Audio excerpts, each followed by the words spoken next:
Hello बच्चों, इस video में हम क्लास 10th का जो बोर्ड एग्ज़ाम की दृष्टि से जो महत्वपूर्ण प्रश्न है उसको हम लोग सॉल्व करेंगे, उसे समझेंगे। देखिए, पहला प्रश्न है, सम अभाज्य संख्या निम्न में से कौन सी है। सबसे पहले तो ये सम और अभाज्य इन दोनों शब्दों को समझिए कि अभाज्य संख्या वो संख्याएं होती हैं जो स्वयं और एक को छोड़कर किसी अन्य से कभी भी विभाजित नहीं होती हैं। किसी भी अन्य संख्या से वो विभाजित नहीं होती हैं।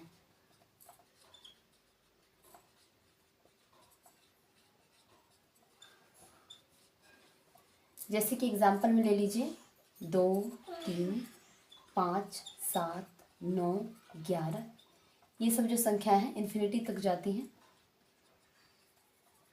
एग्जाम्पल, तो ये देखिए सम अभाज्य पूछा जा रहा है, सम संख्या होनी चाहिए। तो सम तो बस ये सम तो 2 भी है और 4 भी है, लेकिन 4 हमारा 2 से विभाजित हो रहा है। 7 और 5 ये दोनों विषम संख्या है, 2 सम है। और 4 एक ऐसी संख्या है जो 2 से भी कट रही हैं, 4 से भी कट रही हैं और 1 से भी कट रही हैं।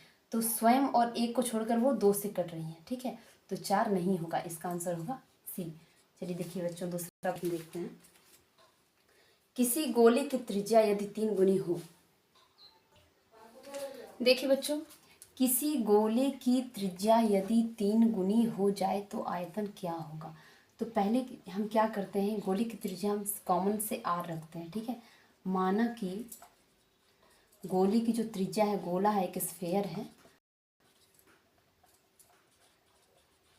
उसकी त्रिज्या यानी कि जो उसका रेडियस है वो क्या है। पहले मान लेते हैं कि आर है, कि माना कि गोले की त्रिज्या हमारा है आर सेंटीमीटर। ठीक है, तो जब आर सेंटीमीटर होगी तो आयतन क्या होगा। आयतन क्या होगा, तो आयतन देखिए 4/3 pi r cube centimetre cube होगा। क्यों क्यूब, इसलिए क्योंकि ये आयतन है, स्क्वायर नहीं। अब देखिए, यदि क्या करें, त्रिज्या 3 गुनी कर दें, यदि त्रिज्या क्या कर दें, हम 3 गुनी कर दें, यानी कि जो आर है हमारा उसकी जगह हम रखें 3r, 3 इंटू आर, तो आयतन क्या होगा। आयतन हमारा क्या होगा 4/3 इंटू पाई, आर की जगह रखेंगे 3r क्यूब, पूरे पर क्यूब इंटू सेंटीमीटर क्यूब। तो इसके इक्वल में हम क्या लिखेंगे, देखिए इस 3r को 3 बार गुना करना है, उसके ऊपर पावर है 3, 4/3 पाई, और रखिए 3 into 3 into 3 r cube centimetre cube. तो इसको जब मल्टीप्लाई करके हम लोग लिखेंगे तो 4/3 pi into 27 r cube centimetre cube होगा, यानी कि 27 गुना 4/3 pi r cube centimetre cube. देखिए, जब हमारी त्रिज्या आर थी तो हमारे पास मान आया 4/3 पाई आर क्यूब, ये आया।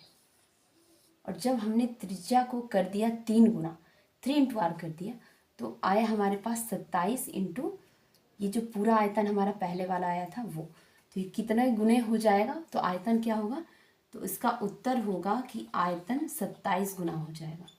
कितना गुना, 27 गुना हो जाएगा। ठीक है, ये हुआ आंसर। देखिए, हमारा अगला प्रश्न है, यदि मूलों का योग 6 हो और गुणनफल -16 हो। ठीक है, तो मूल क्या होते हैं, मूल क्या होते हैं। कोई भी समीकरण है तो उसका जो आंसर आ रहा है, हमारा x का मान आ रहा है, तो वही मूल है। मूल को मूलक भी कहते हैं, शून्यक भी कहते हैं, मूल भी कहते हैं, मूलक भी कहते हैं, शून्यक भी कहते हैं। तो अगर हम मान लें, अगर मूल है हमारे अल्फा तथा बीटा, मान लेते हैं कि अल्फा तथा बीटा मूल है। ठीक है, तो देखिए मूलों का योगफल यानी कि alpha plus beta is equal to हमारा 6 है। ठीक है, यदि हम मान लेते हैं कि हमारे जो शून्यक हैं वो अल्फा तथा बीटा हैं, तो alpha plus beta is equal to 6। क्या कह रहा है, मूलों का योग यानी कि मूलों को जोड़ने पर 6 और मूलों का गुणनफल यानी alpha into beta is equal to -16 है। तो हमारा द्विघात समीकरण का रूप जो होता है, बेसिक रूप जो होता है उसका होता है x square minus alpha plus beta into x. ठीक है, तो x की जगह पर आप यहाँ a b c कुछ भी दे सकते हैं, a से z तक का कोई भी लेटर दे सकते हैं, ये सभी चर होते हैं, वेरिएबल होते हैं। a से z तक का कोई भी लेटर आप यूज़ कर सकते हैं। तो x square minus alpha plus beta into x plus alpha into beta is equal to 0 होता है। ये द्विघात समीकरण का रूप होता है। यदि अल्फ़ा और बीटा का मतलब योगफल और गुणनफल दिया हो तो ये उसका रूप होता है। मार्कर लेते हैं, तो ये उसका क्या होता है, रूप होता है। तो देखिए हमारे पास अल्फ़ा प्लस बीटा का मान दिया हुआ है, योगफल दिया है, गुणनफल दिया है, तो समीकरण का रूप क्या होगा, x square minus alpha plus beta का मान 6 एक्स, फिर प्लस अल्फ़ा इंटू बीटा, तो अल्फ़ा इंटू बीटा का मान है -16, तो ये माइनस में रहेगा, तो इसका मान होगा x square minus 6x minus 16 is equal to 0। ठीक है, इसका यही आंसर होगा। देखिए अगला प्रश्न है कि यदि sine A is equal to 8/17, 8/17 मान दिया है साइन ए का, तो कॉट ए का वैल्यू क्या होगा।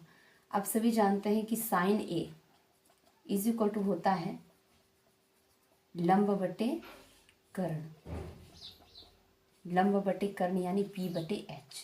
तो हमारा p का वैल्यू दिया हुआ है, h का वैल्यू दिया हुआ है।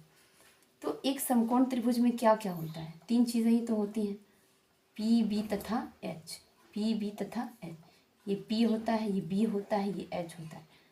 हम ट्रिगोनोमेट्री में केवल समकोण त्रिभुज के बारे में ही पढ़ते हैं, किसी अन्य त्रिभुज के बारे में नहीं पढ़ते। तो sine A is equal to होता है p/h। तो देखिए पाइथागोरस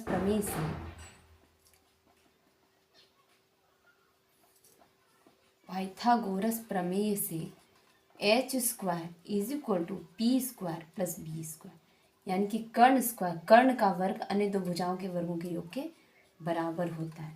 तो देखिए हमारे पास किस किस का मान है, h का वैल्यू है, p का वैल्यू है, केवल b का वैल्यू नहीं है। ठीक है, तो हम b का वैल्यू फाइंड करेंगे। तो h स्क्वायर, तो h की जगह हमारा है 17 का स्क्वायर, अब p का वैल्यू है 8 स्क्वायर प्लस b का वैल्यू, तो b का वैल्यू हमारा नहीं है, हमें निकालना है। अब ये देखिए 17 का स्क्वायर माइनस 8 स्क्वायर, क्यों, क्योंकि मुझे चाहिए b। इसके साथ जो 8 स्क्वायर है इसको हम इस तरफ ले आते हैं, इसका होगा 289 289 minus 64 is equal to B square. Therefore b is equal to 289 में से 64 घटाइए 225 होगा, और ये स्क्वायर इधर जाके बना देगा रूट प्लस माइनस 15। तो b का मान आ गया हमारा प्लस माइनस 15। जब वर्गमूल तो से निकालते हैं तो प्लस और माइनस दोनों में रहता है, पर अधिकतर में हम लोग प्लस ही ले रहे हैं। ठीक है, क्योंकि मान हमारा माप है इसलिए हम प्लस में ही लेंगे। माप जो भी होता है वो प्लस और माइनस दोनों में नहीं दिखाया जाता है। चलिए हम लिख दिए क्योंकि वो मान होता है प्लस माइनस दोनों में। अब देखिए b इज इक्वल टू हमारा आ गया 15, तो पूछा क्या जा रहा है कॉट ए, तो हम किसका वैल्यू लिखेंगे, कॉट ए। तो कॉट इज इक्वल टू क्या होगा, b/p। कॉट ए का वैल्यू होता है b/p।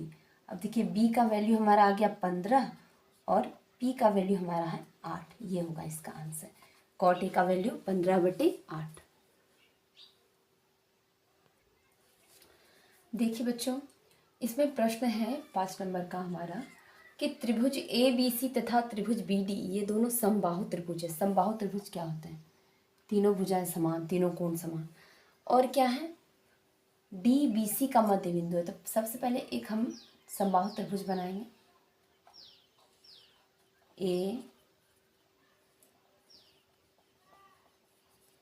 ABC। तो कहा जा रहा है कि D हमारा क्या है, BC का मध्य बिंदु, मिड पॉइंट एकदम बीच में है। तो BDE बनाइए इस ढंग से, BDE इस ढंग से बनेगा क्योंकि ये अंदर में एक त्रिभुज बन रहा है, यानी कि D किसका मिड पॉइंट है, किसका बीच वाला बिंदु है, मध्य बिंदु है BC का। तो BC के बीच में एक D दे दी, तो BDE त्रिभुज बोल रहा है ना, BDE। तो हम इस तरह से इसको ड्रॉ करके बना देंगे। ठीक, अब देखिए क्या पूछा जा रहा है कि त्रिभुज ABC तथा त्रिभुज BDE के क्षेत्रफलों का अनुपात। तो देखिए एक रूल होता है कि समरूप त्रिभुज, दो समरूप त्रिभुजों, ऐसे दो समरूप त्रिभुजों के क्षेत्रफल का जो अनुपात होता है, यानी एरिया ए बी सी मान लेते हैं, तो एरिया ए बी सी बटे एरिया पी क्यू आर, दो त्रिभुज है, मान लेते हैं कि दो त्रिभुज हैं, तो उनके जो क्षेत्रफल का अनुपात होगा ना, ए बी स्क्वायर बटे पी क्यू स्क्वायर। भुजाओं के वर्गों का जो होता है ना, जैसे इसमें जो भुजा होती है, एक वो भुजा लेती है, और पी क्यू आर की भी हम एक भुजा ले लेंगे और दोनों का कर देंगे वर्ग। इस ढंग से अगर आप नहीं समझ रहे तो ऐसे समझिए कि अगर हमारे पास दो त्रिभुज दिए गए हैं, ठीक है, हमारे पास क्या है, दो त्रिभुज दिए गए हैं, एक त्रिभुज है हमारा ए बी सी, एक बड़ा त्रिभुज है P Q R, A B C और पी क्यू आर। तो इन दोनों का क्षेत्रफल का जो अनुपात होगा, क्षेत्रफल का अनुपात, ठीक है, क्षेत्रफल का अनुपात निकालना है, तो क्या करेंगे, ए बी स्क्वायर बटे पी क्यू स्क्वायर कर देंगे, इसकी एक भुजा ले लेंगे, इसकी एक भुजा ले लेंगे, दोनों का स्क्वायर कर देंगे, यही हमारा उत्तर होता है। तो यहाँ क्षेत्रफल का अनुपात पूछा जा रहा है, तो हम क्या करेंगे, देखिए एक भुजा ले लेंगे बी सी का कर देंगे स्क्वायर, और इसके नीचे हमारा बी डी है, तो बी डी क्या है, बी सी का जस्ट आधा है, बी डी क्या है, बी सी का आधा है, यानी कि बी सी बटे टू, बी सी बटे टू का स्क्वायर करेंगे, बी सी का स्क्वायर बटे बी सी बटे टू का स्क्वायर। देखिए बी सी स्क्वायर बटे बी सी स्क्वायर बटे 4, दो दूनी 4, बी सी स्क्वायर कैंसिल, यहाँ 1 आ गया, ये 4 उल्टा होगा, गुना होगा, 4 नीचे कुछ नहीं तो 1 तो है ही, 4 अनुपात 1, ये हमारा आंसर होगा। तो ये बहुत ही इजीली आप इसे समझ सकते हैं कि दो त्रिभुज है, समरूप होना चाहिए, समरूप मतलब रूप एक जैसा हो, साइज से अंतर नहीं है, आकृति सेम हो, आकार भले बड़ा छोटा हो, आकार वो चीज़ होती है जैसे कि लंबाई इसमें कम इसमें ज़्यादा है, लेकिन जैसा ये दिख रहा है वैसा ये भी दिख रहा है, ये भी समबाहु है, ये भी समबाहु, तो क्या करेंगे, इसका भी एक साइड लेंगे और इसका भी एक साइड लेंगे, और दोनों का स्क्वायर कर देंगे, दोनों बटे में आ जाएगा। ऊपर जो त्रिभुज होगा उसकी भुजा ऊपर होगी, नीचे जो त्रिभुज होगा उसकी भुजा नीचे होगी, जैसे ऊपर ए बी सी है तो ऊपर ए बी भुजा दे देंगे, नीचे पी क्यू आर है तो पी क्यू भुजा दे देंगे। तो केवल इसी ढंग से आप इसे बनाइए कि अनुपात पूछा जा रहा था, तो एक भुजा बी सी ले लिए, दूसरी भुजा ले लिए बी डी, अब बी डी क्या है, बी सी का आधा है, कह रहा है कि बी सी का मध्य बिंदु डी है, तो बी सी का आधा हमारा बी डी हुआ, तो बी सी बटे 2 का स्क्वायर कर दिए, बी सी स्क्वायर बाय 4, तो 4 हमारा उल्टा होकर गुना हो गया, क्योंकि एक भाग, एक बटे के नीचे दोबारा बटे होता है ना, एक भाग के नीचे भाग होता है, तो जो नीचे वाला भिन्न होता है, फ्रैक्शन होता है, वो जस्ट उल्टा हो जाता है, उल्टा होकर गुना होता है। देखिए छठा प्रश्न है, यदि किसी घन का विकर्ण 6√3 सेंटीमीटर, 6√3 सेंटीमीटर, तो संपूर्ण पृष्ठीय क्षेत्रफल निकालें, किसका, घन का। तो इसको हम कैसे बनाएंगे, तो घन का विकर्ण का जो सूत्र होता है, सबसे पहले घन के विकर्ण का सूत्र होता है भुजा गुना √3, या कहिए a√3, ठीक है। तो हमारे पास देखिए क्या दिया हुआ है, विकर्ण का मान दिया है, विकर्ण का मान क्या दिया है, 6√3 centimetre is equal to a√3 centimetre. अब देखिए हम निकालेंगे a, √3 कैंसिल हो जाएगा, सेंटीमीटर, सेंटीमीटर नहीं कट करते हैं, ठीक है, सेंटीमीटर कट नहीं करते, सेंटीमीटर यही रहेगा, क्योंकि भुजा का मान सेंटीमीटर में ही होगा, तो a is equal to 6 centimetre हमारा बच जाएगा, √3 कैंसिल हो जाएगा, 6 सेंटीमीटर बच जाएगा। अब देखिए घन का संपूर्ण पृष्ठीय क्षेत्रफल, संपूर्ण पृष्ठीय क्षेत्रफल का जो सूत्र होता है 6 × a², a हमारी भुजा होती है, तो 6 × a², तो a का जगह पर लिखेंगे 6 सेंटीमीटर का स्क्वायर, ठीक है, 6 सेंटीमीटर का स्क्वायर, क्योंकि a है हमारा 6 centimetre, 6 × 6 × 6 centimetre square, 36 × 216 centimetre square, 216 इसका आंसर होगा। तो एक सूत्र इसमें देखिए, हम इसमें हमने दो सूत्र पढ़ा है, घन का विकर्ण भुजा इंटू √3 a√3 और दूसरा घन का संपूर्ण पृष्ठीय क्षेत्रफल 6 × a²। इसमें दो सूत्र का हम प्रयोग किए हैं। देखिए प्रश्न है tan 30 डिग्री, tan 30 डिग्री का व्युत्क्रम क्या है? व्युत्क्रम का अर्थ क्या होता है? उल्टा होता है। व्युत्क्रम का अर्थ होता है उल्टा। तो tan 30 डिग्री का व्युत्क्रम क्या होगा? 1/tan 30 degree. अब tan 30 का वैल्यू क्या होता है? 1/√3। तो बटे के नीचे एक बटे है, अब ये 1 इंटू हो जाएगा, 1/√3 भाग दे रहा है तो ये उल्टा होके गुना करेगा, जस्ट ये उल्टा होके गुना करेगा तो √3 इसका आंसर होगा। देखिए अगला है कि यदि tan theta is equal to √3 तो sec थीटा क्या होगा? sec theta is equal to 1। तो अब देखिए इसमें क्या है हमारा, tan theta is equal to √3। अब जानते हैं कि जब थीटा की जगह हम 60 डिग्री रखेंगे तो इसका मान √3 होगा। तो यानी कि थीटा के स्थान पर हमारा क्या है, थीटा के स्थान पर हमारा क्या है, 60 डिग्री, 60 डिग्री है। तो theta is equal to 60 degree है। तो सेक थीटा क्या होगा? तो सेक थीटा की जगह हम यहाँ लिख सकते हैं सेक 60 डिग्री क्या होगा? तो सेक 60 डिग्री का जो वैल्यू होता है 2 होता है। अब देखिए एक और प्रश्न है, दिख रहा है?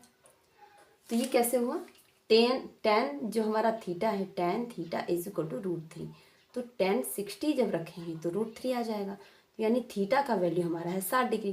तो थीटा के स्थान पर हम रखेंगे 60 डिग्री।